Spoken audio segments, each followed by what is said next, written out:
আছো সবাই? আশা করছি তোমরা সকলে ভালো আছো। এসএম রূপকথার নতুন আরও একটা ঝলমলে ব্লগে তোমাদের সবাইকে ওয়েলকাম। আশা করছি তোমরা যে যেখান থেকে দেখছো সকলে ভালো আছো। আমিও কিন্তু বেশ ভালো আছি। প্রত্যেক দিনের মতো আর বলবো না যে আজকের থেকে আমি কন্টিনিউ ভিডিও শুরু করব। জানি না শরীরটা কি হয়েছে, যখনই আমি ভিডিও ভালোভাবে দেওয়ার চেষ্টা করি তখনই আমার শরীর খারাপ দেখা দেয়। ওই জন্য আর তোমাদের সাথে সেইভাবে কিছু বলবো না। যদি ভালো লাগে তাহলে আমার পাশে থেকো। আজকে হচ্ছে বুধবার আর এখন ঘড়ির কাঁটায় বাজে ওই যে সকাল 7:30 মতো। সকাল সকাল দেখো একটু জল গরম করে ছোটুর বানিয়ে দিচ্ছি একটু দুধ, আর অয়নের দিয়ে দিলাম ছাতু। অয়ন সকালবেলা ছাতুই খায়, আর কোনোদিন হয়তো ভাত বা অন্য কিছু খেতেই পারে, কিন্তু যখন কিছু না থাকে তখন ছাতু খায়। আর ছোটুকে দিয়ে দিলাম দুধ আর বিস্কুট। সকালে উঠে হালকা পাতলা এরকম ব্রেকফাস্ট আমাদের থাকে। আর যদি ওদের একটু খিদে পায় না তাহলে আমাকে তো কোনো কাজ করতে দেয় না, ওই জন্যই এরকম হালকা পাতলা ব্রেকফাস্ট আমি ওদের দিয়ে দিই। আর আজকে সকালে একটু মাথাটা ধরেছে তাই ভাবলাম একটু দুধ চা বানাই। আর দুধ চা খেতে কিন্তু বেশ ভালো লাগে, কিন্তু গ্যাসও হয়ে যায়। কিন্তু ওই যে বলে না, লোভে পাপ আর পাপে মৃত্যু। তো যাই হোক, চলো এখন একটু দুধ চা বানিয়ে নিলাম।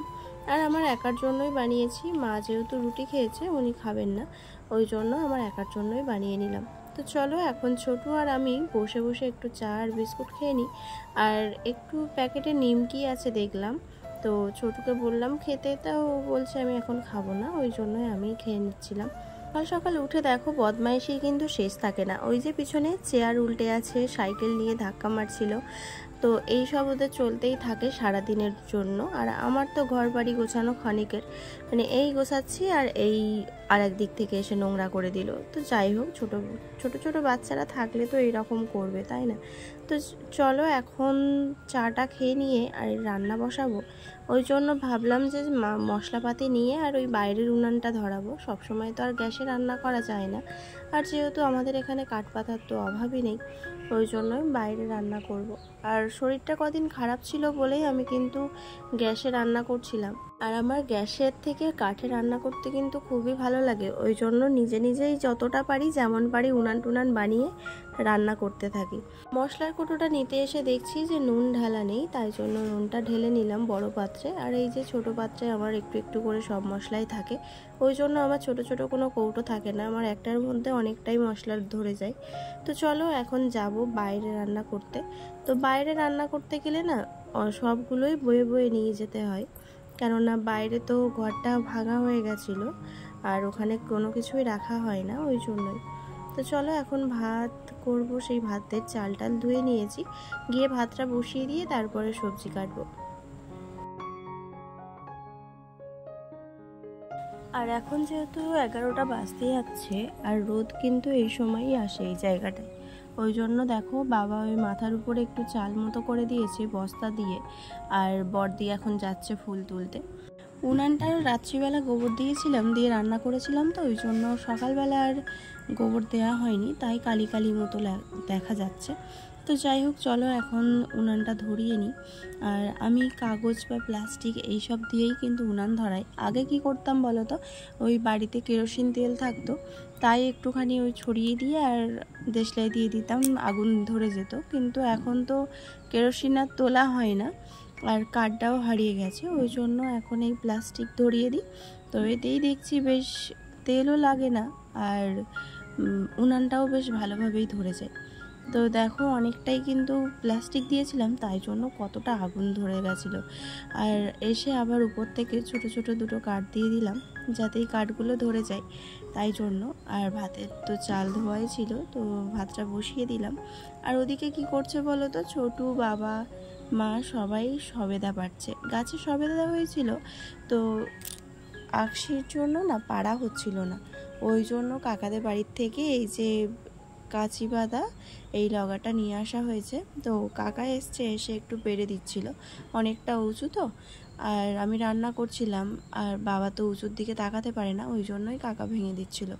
তো চলো তোমাদের সাথে একটুখানি শেয়ার করে আর চলে আসলাম। আর এইদিকে দেখো আমার মাছ ভাজা কিন্তু হয়ে গেছে। আর আজকে যেহেতু ক্যাপসিকাম, আলু, গাজর এইসব দিয়ে একটু ভাজা করব, আর একটু ডাল করব, বাঁধাকপি চচ্চড়ি করব। তো চলো দেখো তাড়াতাড়ি রান্নাটা করে নিই। আর এই বস্তাটা উপরে যদি না দিত তাহলে আমার মাথার উপরে রোদ্দুরটা বেশ ভালোভাবেই পড়তো। কড়ার মধ্যে রোদ্দুর দেখেছো কেমন পড়েছে। তো এই যে ধোঁয়া উঠছে, এই ধোঁয়াটা বেরোবে না বলে তাই চালটা আর ঢাকা হয়নি, না হলে ঢাকা হয়ে যেত। তো চলো এখন রান্না টান্না করে নিয়ে খাওয়া দাওয়া করে নিই। আর এখন ঘড়িতে কটা বাজে জানো? এখন ঘড়িতে বাজে ওই যে বিকাল 3টে মতো হবে। তো আমরা মাঠে এসে বসে গেছি, আমার কিছু কাজ আছে, তো সেই কাজটা করাচ্ছিলাম। আর এই একটা বাচ্চা দেখছো, একে পড়াচ্ছিলাম। আর ওই যে ছোটু, মা সবাই শুয়ে আছে।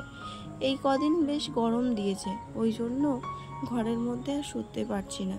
বাগানে এসে বসেছিলাম, তো ছোটু বালিশ নিয়ে এসে এখানেই শুয়ে ঘুমিয়ে পড়েছে। আর বাগানটা ঠান্ডা আছে, একটু ফুরফুর করে হাওয়া দিচ্ছে, বেশ ভালোই লাগছে। কিন্তু ওই যে আমের পোকা আছে না, ওই পোকা মাঝে মাঝে গায়ের মধ্যে পড়ছে, ওই জন্যই একটু ভয় যদি কানে টানে ঢুকে যায়। আর বড়দি ওখানে পাতার কাঠি তুলছিল।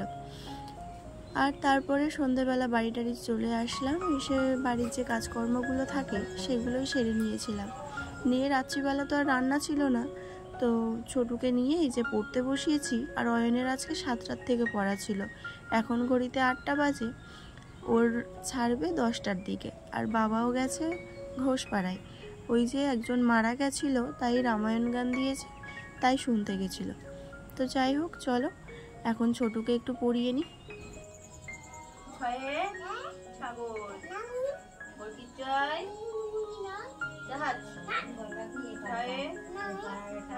ওর কথাটা একটু বাঁধো বাঁধো মতো হয়ে যায়, আর তার উপরে বদমাইশিও করতে থাকে। এখন বাড়িতে মা, আমি আর জয় আছি। আর জয়কে আমি পড়াচ্ছিলাম, মা পাশে বসেছিল। তারপর 10টা বাজতে অয়নকে গিয়ে নিয়ে আসলাম।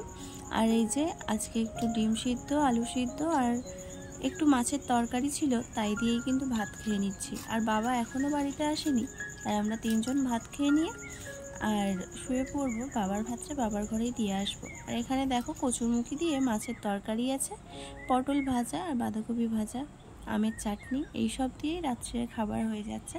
আর রাত্রিরে আমি সম্ভবত মুড়ি টুড়িই খাই, সবসময় ভাত খাই না, তো আজকেই খেলাম। চলো আজকের মতো গুড নাইট।